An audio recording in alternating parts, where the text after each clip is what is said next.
फिर आप सरकार को कन्विंस करने के लिए क्या कदम उठाएंगे नहीं उठाएंगे कहना मुश्किल है। अब इसमें बहुत सारे लोग ये भी देख रहे हैं एंगल की, कुछ लोग कहेंगे कि इसे एक्सटॉर्शन भी माना जाएगा। क्या सरकार को पटाने की भी कोशिश होगी सहारा प्रबंधन की तरफ से? क्या सहारा प्रबंधन वहां की सरकार को, हेमंत सोरेन की सरकार को भी ल्यूर करने की कोशिश करेगी, उसे भी प्रलोभन देने की कोशिश करेगी, उसके भी खरीदने की कोशिश करेगी? अब ये तो आने वाला वक्त बताएगा कि क्या होता है। लेकिन इसके पहले कि हम और बातचीत की शुरुआत करें और जो लोग ज्वाइन कर चुके हैं उन्हें ज्वाइन करा लें। अच्छा, तो अभी सबसे पहले मैं आपको अरूप चतुर्जी का ये वीडियो सुनाता हूं, पहले आप उसे देखिए। मैं सबसे पहले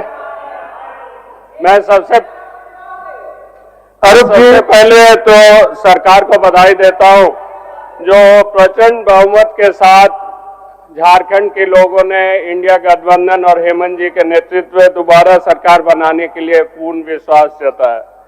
अध्यक्ष महोदय, चूंकि मेरी समय सिर्फ 2 मिनट ही आवंटन किया गया, मैं सीधे पॉइंट्स पे आऊंगा।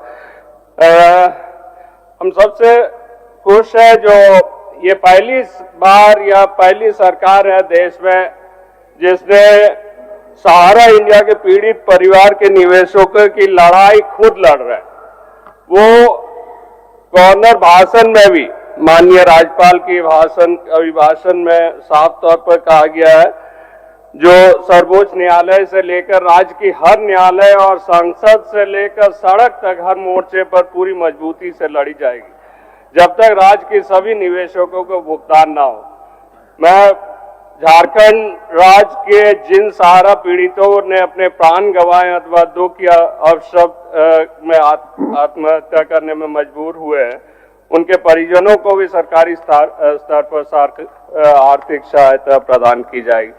ये अपने आप में बहुत बड़ी स्टेप है, जहां एक तरफ भाजपा उत्तर प्रदेश में जाकर अमित शाह जी सहकारिता मंत्री हैं केंद्र सरकार की, वहां बोलते हैं जो अखिलेश यादव के कारण सहारा इंडिया की पैसा नहीं मिल रही है। झारखंड में चुनाव के दौरान वो आके यहाँ कहते हैं जो हेमंत जी के कारण पैसा नहीं मिल रही है। अध्यक्ष महोदय, सहारा इंडिया के झारखंड में 1 करोड़ से भी ज्यादा पीड़ित परिवार है और यहाँ लगभग 25,000 करोड़ से ऊपर देनदारी है सहारा इंडिया की, और पूरी पैसा जो है वो पूरी मंत्रालय है जो केंद्र सरकार के गृह मंत्री के पास है, सहकारिता मंत्री।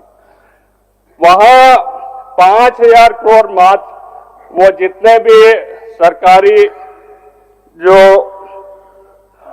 रिजर्व फंड थी, सुप्रीम कोर्ट के आदेश में जो रिजर्व फंड बनाई गई उसमें सिर्फ केंद्र सरकार ने 5,000 करोड़ उठाए और जिसमें से अभी तक भुगतान सिर्फ 1,000 करोड़ की हुई है। वो जो पोर्टल डेवलप किया उस पोर्टल में जितने भी लोगों ने अप्लाई किया सारा वो पोर्टल रिजेक्ट कर देता है। तो वो पोर्टल ही एक ऐसी बनाई गई है जिन लोगों के आवेदन रिजेक्ट करे और पैसा नहीं दिया जाए। एक तरफ हम लोगों के ऊपर एलिगेशन लगाते हैं, दूसरी तरफ जब सुब्रत राय डेथ करते हैं तो हमारे रक्षा मंत्री जाके उनके परिवार के साथ मिलते हैं। तो एक तरफ बीजेपी उसको समर्थन कर रहे हैं, उनकी पैसा पीड़ित परिवारों को नहीं दे रहे, और दूसरी तरफ हमारे माननीय मुख्यमंत्री पर एलिगेशन लगा रहे। तो ये सरकार की बहुत बड़ी उपलब्धि होगी अगर सरकार इनको न्याय दिला सके। धन्यवाद, हो गया। माननीय सदस्य सरजू राय जी। जी चौधरी जी नमस्कार। क्या जी नमस्कार। क्या चौधरी जी आपको लग रहा है ये जो बात हुई है, आज अरूप चटर्जी ने भी मुद्दे को उठाया है, ये झारखंड विधानसभा में पॉलिटिक्स हो रही है या आपको वाकई में कुछ होता हुआ दिखेगा? या यहां भी आपको लग रहा है कि सहारा प्रबंधन सरकार को भी अपने इसमें ले लेगा? पाठक सर नमस्कार। नमस्कार। लाइव में जुड़े सभी साथियों को मेरा नमस्कार। सर देखिए, जेएमएम सत्ताधारी पार्टी है झारखंड की, और जिस तरह से राज्यपाल महामहिम राज्यपाल ने अपने अभिभाषण के दौरान ये कहा कि राज्य के सहारा पीड़ित निवेशकों के लिए, यानी मैं समझता हूं कि जो पूरे हिंदुस्तान का मसला था वो मसला धीरे धीरे राज्य स्तर तक बढ़ता हुआ नजर आ, लेकिन राज्य सरकार के हाथ में ये नहीं है भुगतान करवाना, क्योंकि ये मल्टी स्टेट कोऑपरेटिव सोसाइटी है जो कि सीआरसीएस के अधीन आता है, सहकारिता मंत्रालय केंद्र सरकार के अधीन आता है। फिर भी अगर वो अपने अभिभाषण में जो भुगतान नहीं होने की दशा में इस दुनिया को छोड़कर अलविदा कह गए, अगर उनके परिवारों को आर्थिक मदद मिलती है, हालांकि अभी ये घोषणा हुई है, मिलना मिलाना तो बाकी है, अब देखना होगा सर कि आने वाले दिनों में क्या होता है। जी सर। अच्छा, खैर ये तो एक बात हुई। अभी सदन में भी सुदामा प्रसाद ने संसद में भी आपकी बात को रख रहा है। मीडिया से हम लोग कोशिश कर ही रहे हैं, अदालत में आप लोग जा ही रहे हैं। तो एक बात तो है कि निवेशकों के हित के लिए ये तय हो गया है कि पहले जो लड़ाई थी कि कुछ दिख नहीं रहा था कहीं पे, अब वो लड़ाई दिख रहा है, सड़क पर भी, संसद में भी, अदालत में भी। तो ये तो बहुत बड़ी बात है। लेकिन क्या इससे डर करके सहारा प्रबंधन निवेशकों के डेटा के साथ कोई छेड़छाड़ कर रही है? सतीश चतुर्वेदी जी उस दिन इस बात का जिक्र कर रहे थे, इसकी सच्चाई क्या है और ये डेटा में किस प्रकार से छेड़छाड़ संभव है? देखिए पाठक सर, सतीश जी ने आपके मंच से ये बात जरूर कहा था कि कुछ अकाउंट नंबर है जो डेटा से हटाए गए।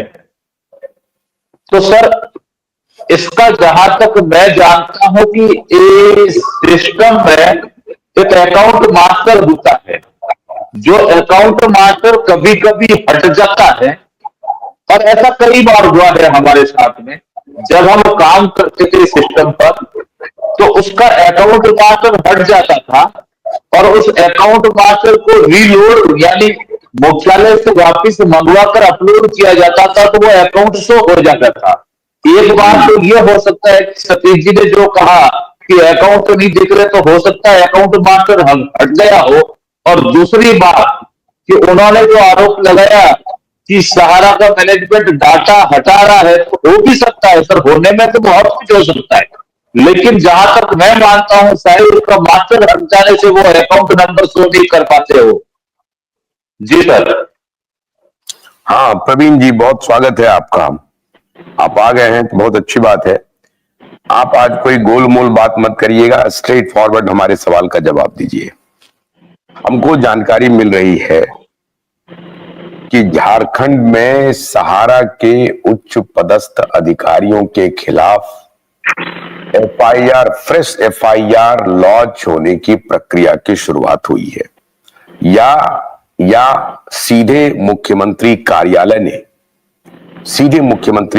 ने डीजीपी झारखंड को यह निर्देश दिया है कि इस संबंध में पता लगाया जाए और किस पर आपको आपत्ति हो रही है इसका संज्ञान लिया जाए, और जो कोई भी इसके गुनहगार हैं उसके खिलाफ एफआईआर किया जाए, और वो देश और विदेश के किसी भी कोने में हो उसे अरेस्ट किया जाए।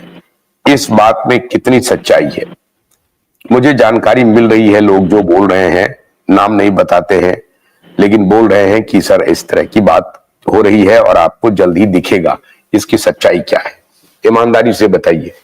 नागेंद्र जी ने कल छुपा लिया था, अब आप बताइए।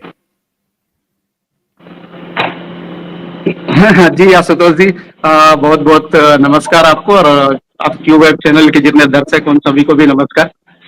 सबसे पहले तो मतलब सभी लोगों को इस बात की बधाई कि झारखंड का सहारा का मुद्दा झारखंड से बहुत तेजी से मतलब हाईलाइटेड हो रहा है और पूरे देश में ये रिफ्लेक्ट हो रहा है, पूरे देश की निगाहें झारखंड की तरफ है और मैं झारखंड से आता हूं तो मैं अपने आप को बहुत ही गौरवान्वित महसूस कर रहा हूं कि मैं इस पूरे प्रोसेस का पार्ट हूं सर।